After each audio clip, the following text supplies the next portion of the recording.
এই বাড়িতে মোট কক্ষ কয়টা, রুম কয়টা? 108টা ছিল। 108টা রুম না? এখানে মাঝখানে এখানে সব রান্না বান্না করা হয় নাকি? হ্যাঁ হ্যাঁ। দ্বিতীয় তলাতে মানুষ থাকে না এখন? না,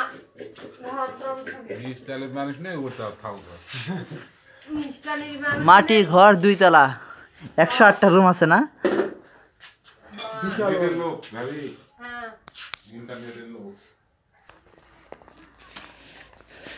এখানে মাটির পাশাপাশি ইটেও দেওয়াল করছে না, রুম করছে।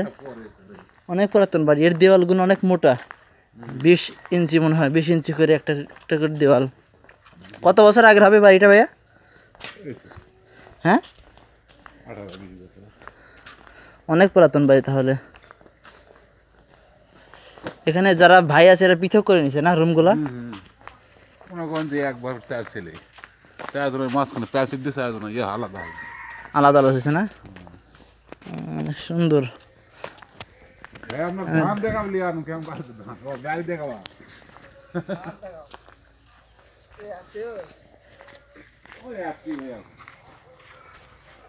এটা কি ধান চাচা?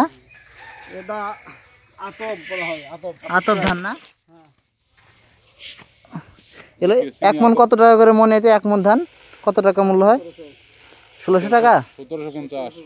1750 টাকা, অনেক দাম।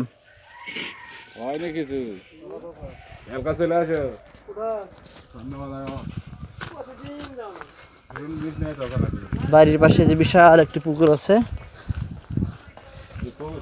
এই বাড়িটা আমি দেখছিলাম ফেসবুকে, তার পরবর্তীতে আজকে আসার সুযোগ হলো, দেখে যাচ্ছে অনেক সুন্দর, অনেক বড় বিশাল বাড়ি। আপনারা কাছে এসে না দেখলে বুঝতে পারবেন না বাড়ির আয়তন কতটুকু।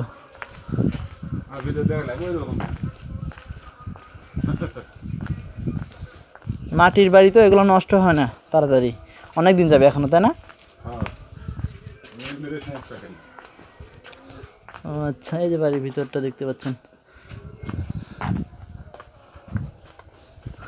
অনেক বিশাল বাড়ি।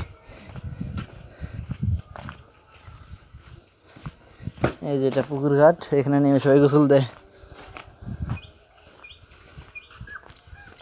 এরকম বাড়ি আমার জানা মতে বাংলাদেশের কোথাও নেই। বাড়ির মাটির বাড়ি 108টা রুম আছে বাড়িতে।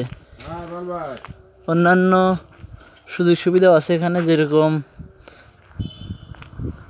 মাটির বাড়ির মধ্যে শীতের দিনেও গরম থাকে, আলো বাতাস ঢোকে না, এবং গরমের দিনে অনেক ঠান্ডা।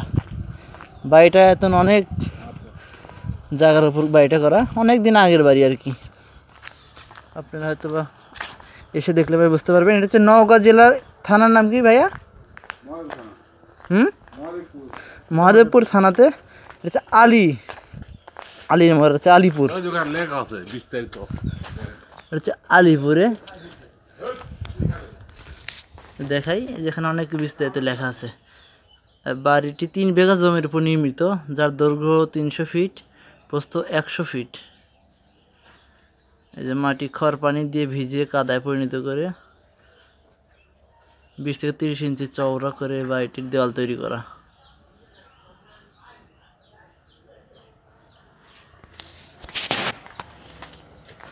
আমাদের ভাই, একটা ভাই ছিল, ভাই আমাদের ঘুরে দেখালো আর কি। ভাইকে অনেক ধন্যবাদ।